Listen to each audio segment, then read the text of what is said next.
আজ আমরা চলে গেছিলাম পাখি বুড়ির মাকে নিয়ে ডক্টরের কাছে।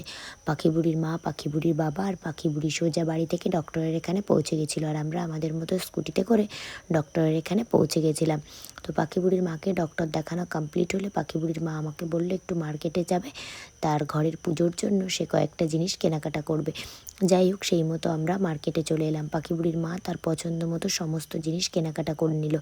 এখান থেকে কাঁসা পিতলের জিনিস মোটামুটিভাবে কেনাকাটা হয়ে গেলে পাখি বুড়ির মা আমাকে বলল তার ঘরের পুজোর জন্য একটা জল শঙ্খ আর একটা বাজানোর শঙ্খ নেবে। সেই মতো আমরা সেখানেও চলে গেলাম। জল শঙ্খ আর বাজানোর শঙ্খ আমরা নিয়ে নিলাম। নিয়ে তারপর সেখান থেকে আমরা চলে গেলাম একটু টিফিন করতে। যেহেতু আমরা সকাল সকাল বাড়ি থেকে বেরিয়েছি, চা ছাড়া আর কিছুই খেয়ে আসিনি।